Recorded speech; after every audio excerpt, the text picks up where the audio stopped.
가구를 사시다가 혹시 이런 식으로 되어 있는 걸 보신 적 있을 겁니다. 이 정도의 할인율이라면 50%가 넘는 금액이죠. 이게 과연 원래 가격이 정말로 이 금액이었을까요?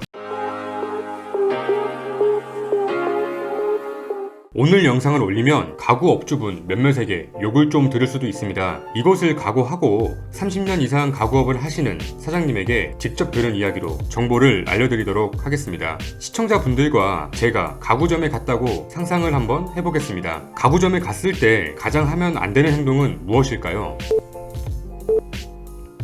절대 자기 가구 금액에 대해서는 이야기하지 말아야 된다입니다. 백화점과 대형마트와 같이 대부분 가격이 붙어져 있는 정찰제 상품을 많이 팔지만 가구점에서는 가격이 안 붙어 있는 상품도 팔기도 합니다. 예를 들어 시청자분들이 가구 가게에 가서 마음에 드는 소파가 있다고 가정을 해보겠습니다. 그런데 생각보다 이런 행동들을 많이 하시더라고요. 내 소파는 700만원짜리를 주고 사용했는데 이게 불편하고 저게 안 좋더라. 사장님, 저는 침대를 2천만원짜리를 사용했는데 너무 디자인이 지겨워서 바꿔야겠어요. 이런 이야기들을 무심코 셀러한테 정보를 주게 되는 겁니다. 판매원들은 앞에서는 이야기를 들어주겠지만 속으로는 그럼 이 소파는 700만원 이상으로 팔아도 괜찮겠는걸? 금액을 더 올려도 사지 않을까? 이런 식으로 생각하는 판매업자가 생각보다 많다는 겁니다. 물론 정말 좋은 품질과 그만큼의 값어치를 하는 상품이라면 구매를 하더라도 후회를 하지 않겠지만 제값을 못하는 가구를 돈까지 비싸게 주고 산다면 상당히 억울하겠죠. 그리고 이건 정말 중요한 꿀팁인데 이것만 보시면 가구가 원래 비싼지 저렴한지 바로 알 수 있습니다. 그건 바로 이 봉제선인데요. 소파로 예를 들겠습니다. 지금 보시는 사진처럼 가죽으로 가구를 만들 때 원피로 가공을 하게 되는데요. 가죽을 전체적으로 다 사용하게 되면 이렇게 봉제선이 많지가 않겠죠. 왜냐하면 하나로 크게 만들기 때문이죠. 봉제선이 많다는 건 가죽을 사용하다가 자투리 부분으로 만드는 겁니다. 그 말은 즉 가격이 더 저렴하다는 말과 같겠죠.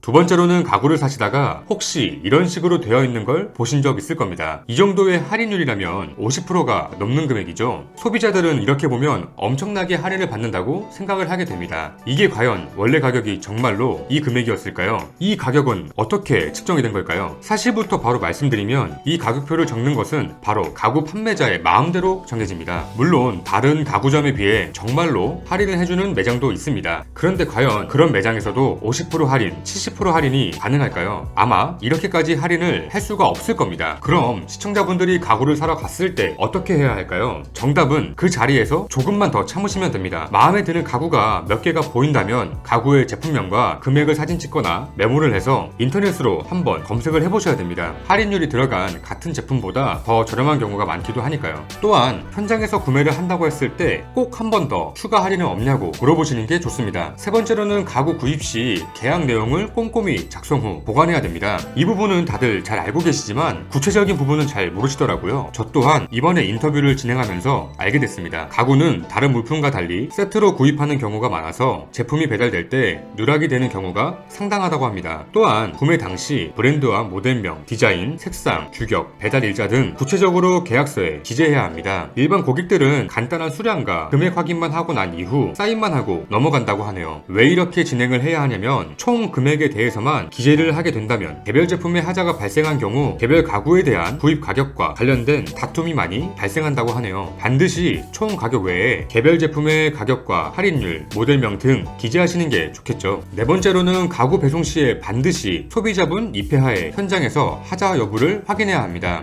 가구는 운반 배달하는 과정에서 손상이 되는 상황이 많이 발생하는데요. 현장에서 하자 유무, 계약한 내용과 동일한지 한 번 더 확인이 필요하며 그 자리에서 문제점을 발견하지 못하고 운반에 대한 확인 사인을 한다면 추후 발견되는 제품의 회송과 문제에 대한 발생 비용은 가구 사업자가 반품 및 교환을 거절하는 경우가 많습니다. 마지막으로는 모든 가구에서 확인해야 할 내용인데요. 시청자분들이 가구를 보러 갔을 때 문제점을 가장 먼저 파악할 수 있는 것은 바로 흠집과 칠이 제일 먼저 눈에 들어올 텐데요. 가구를 선택 시에 흠집은 없는지, 칠은 고르게 잘 되어 있는지 반드시 확인하셔야 되고 문과 서랍을 열고 닫을 때 부드러운지도 꼭 보셔야 됩니다. 간혹가다 판매자들이 이런 말을 하는데요. 이게 새 상품이라 만든 지 얼마 안 돼서 그래요. 사용하다 보면 부드러워집니다. 이런 이야기를 하는 가구업자가 있다면 의심을 해보시는 게 좋겠죠. 그리고 가구를 구매하실 때에는 이쁜 것도 중요하지만 반드시 집의 구조와 크기를 생각하시고 진행하시는 것을 추천드립니다. 모든 가구업자분들이 이런 식으로 판매하는 것은 아니지만 소수의 몇몇으로 인해 다수가 피해보는 상황이 많이 생긴다고 하네요. 시청자분들은 전문가가 아니기에 더욱 헷갈릴 수도 있으시겠지만 오늘 영상으로 인해 도움이 많이 되셨기를 바라겠습니다. 그럼 저는 다음에도 공간의 멋과 효율을 살릴 수 있는 정보로 다시 찾아뵙도록 하겠습니다.